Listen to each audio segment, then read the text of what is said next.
जय श्रीराम. आमची चालू आहे बघा छटणी. आता आपल्या पेरूची छटणी करायची आणि दोन महिन्यानंतर फळ येणार आहे ह्याला. यासाठी आमची छटणी करायला चालू आहे. आता छटणी केली की फुलं कळ्या ही सुरुवात होते आणि छोटे छोटे पेरू लागायला 2 महिने लागतात. म्हणजे असे लिंबाच्या साईजचे होते 2 महिन्यानंतर. मी, नीताताई, मम्मी आणि नीताताईची जाऊ अशी चालू आहे बघा आमच्या सगळ्यांची छटणी. आणि आम्ही पहिल्यांदा छटणी करायला लागलेलो आहे, त्याच्यामुळे आम्हाला पण एवढं काही माहीत नाही. जर तुम्हाला माहिती असलं ह्या पेरूबद्दल, छटणीबद्दल तर कमेंट करून नक्की सांगा.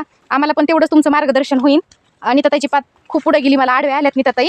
मला आणि मम्मीला एवढं काय सुधारणा गेले त्यातलं पटपट उरकाना गेलंय. आम्ही नवीन असल्यामुळे नीताताईनी बहुतेक कुठंतरी छटणी केली काय की, होय नीताताई? मोठ्यानं बोला, आवाज येत नाही. नवीनच आहे, मी बी पहिल्यांदाच आलेले. या म्हणा परत आता पेरू खायला आल्यानंतर. पेरू खायला आल्यावर चटणी करायला चालू आहे. नवीनच करायला हवा मी बी. मग काय करायचं आता, नाही करून करावं लागतंय. पेरू खायला या, पेरू या लागतात आता. नक्की या.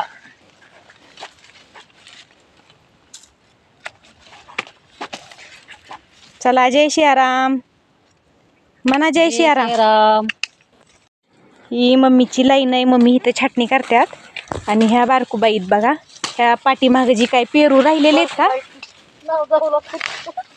पेरू राहिलेले आहेत का, ह्यांना मी बारकूबाई म्हणते. कारण ह्या लहान लहान काही नाहीत, पण त्यांची हाईट लहान असल्यामुळे ह्यांना बारकूबाई म्हणते मी. आणि त्या पेरू काढतात बघा पाठीमागं राहिलेले. इथं मम्मींची पात चालू आहे. मम्मी जय श्रीराम करा. जय श्रीराम. मम्मीने आमच्या काल दीक्षा घेतली बघा, उपासक दीक्षा घेतली. आम्ही काल कळमला गेलो तर त्याचा व्हिडिओ काय आणखी आलेला नाही, एडिटिंग केलेलं नाही. परत तुम्हाला लवकरच पाठवणार आहे मी. जय श्रीराम.